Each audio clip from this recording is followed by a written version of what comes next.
Welcome back to Les Schwab Tire Center's Outdoor GPS. It's time for Owin's Field Report, sponsored by Les Schwab Tire Centers. First things first, I got to say happy birthday to my wife, Eva. Today is her birthday. I think she's 39 again, something like that. But this week, my report's pretty simple. Soccer camp and grass. The only opportunity out there, all I really saw was my rod loading up so quickly that it was like, what in the world am I doing here? It is really bad out there, especially in the dead zone. All depends on the time of the tide line that you're out there. Just remember, if you get out at high slack and that water turns over, it's going to draw so much grass off. So that beginning of that outgoing tide is, just bring ranch. That'd be ranch dressing for the salad. It's bad. Overall, though, the fishing reports from the estuary and the main stem, decent. There was a couple of days down in Buoy 10 where it sounded like some folks were just smoking them. And in the same day, same area, folks were struggling a little bit, but they were still getting their fish. Goes without saying, though, that the salt water, as long as you're able to get out there, has been very, very productive, and it'll continue to be that way. A lot of folks are concerned it's going to close down out there, which is probably going to happen. But at the very least, it sounds like there's some fish that are really starting to push up into the river itself. It is really warm down there, and there's been some thoughts about the thermal wall. Remember that term just from a couple of years ago, where that could be something to talk about here in the next handful of days if that continues. But if you're heading down that way to the Buoy 10 fishery, it's been good. Also, all the way up and down the coast, though, there's alternatives to Buoy 10. Without saying their names, you all know what I'm talking about. Head south a little ways, a couple of bays there. Head even further south, Rogue area. Fishing has been really good. I know we're not far enough south for those folks down in California, but that's been really good, too. This seems like this fall is going to continue to be interesting, meaning good, and hopefully with the silvers that are coming, it makes it even that much better. Let's take a look at fish counts, though, just kind of see what's going on there at Bonneville. You can see that the counts bounce. Now, I thought that this is pretty interesting because, yeah, believe it or not, in 2025, we're still allowing kill nets on the main stem Columbia on fall Chinook. Thanks, Washington. But the counts didn't drop. They went up.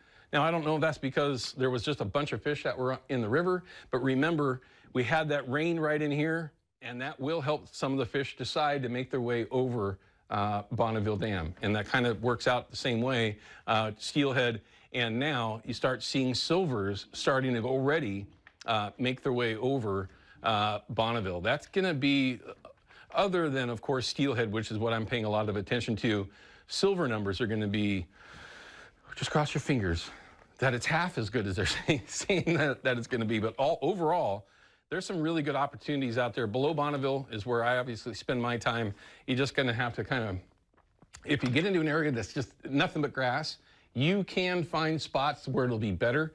But overall, everywhere out there, if you're on the anchor, if you're trolling, grass is certainly something to keep in mind. And listen, continually swap your baits out. I mean, you got to continually check, and sometimes the easiest thing to do is just have a second rig ready to go. When you bring your gear up, pop it off your flasher, put it on, or if you're going to be on the anchor, similar thing if you're going to be running plugs or wobblers. It all really depends on what you like to do. River levels, this is where you'll see on the Willamette, there's actually fish already going over, fish meaning silvers, coho, that are going over the falls right now, which is a little early. But very interesting and a good sign. But these tides are very vertical, and you'll see on the Columbia, this is where you can see some big tides coming out. They're not massive, but when you're talking about a 5-foot swing and they're stacked so close together, it just gets up to that high slack, and when it turns over, it rips all that grass off. By the time you get down to that bottom end of the tide, before it starts to shallow out and get to low slack, that's where the grass gets better. I don't even know if that's a way to even put it, but that's why that grass is so bad with those vertical tides. And then, of course, up at Bonneville, they have increased the flow a little bit. Old school back trolling.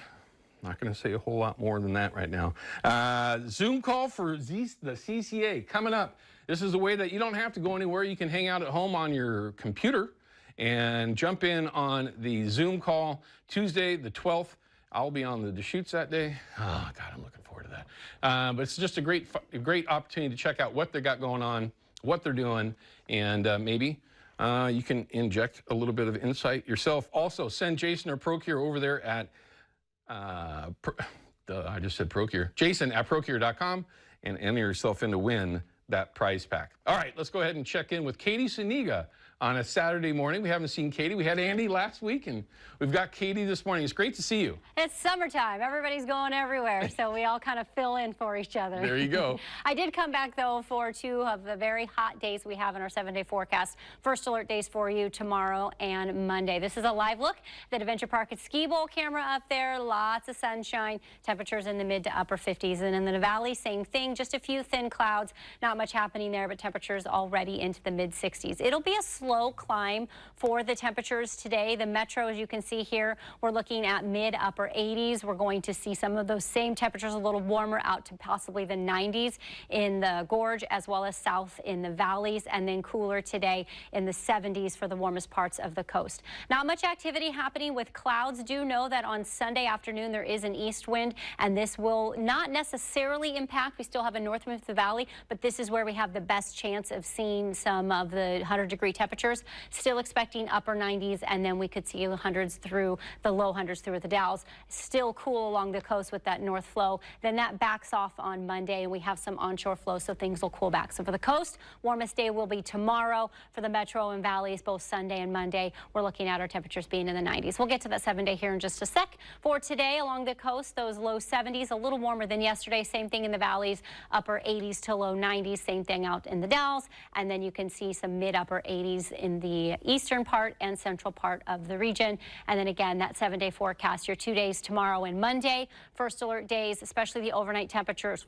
We're looking at upper 60s, maybe even some places in the valley being in the low 70s. So kind of hot there, Owen. Looks like it's going to be interesting beginning of the week, but the end of the week looks beautiful. Yeah, I know. And I was hoping that these showers would hold out, but they've backed off a bit. It's all this trough that we're watching, so we'll keep an eye on it. We'll see it. We'll find out how that goes, of course. As always, Katie, we appreciate it. We'll see you tomorrow morning. See you tomorrow. What that should tell you, though, if you're watching that when we have that heat up in the valley, if you're planning on fishing the saltwater out of Astoria or anywhere up and down the coast, that can really turn the ocean over. Just make sure you pay attention if you're going to head out that way, or at least if that was your initial plan. All right, we're going to cut to a break. When we come back, we've got Scott Call from Brad's here in the studio. We're going to talk about how Brad's can help you be more effective for fall Chinook and our upcoming silver fishery anywhere that you're going to be chasing them. We'll be back in just a minute. Outdoor GPS is brought to you by Hawken Fishing, perfection in fishing gear, and by Haxton's Canvas and Upholstery, the trusted name of the Pacific Northwest.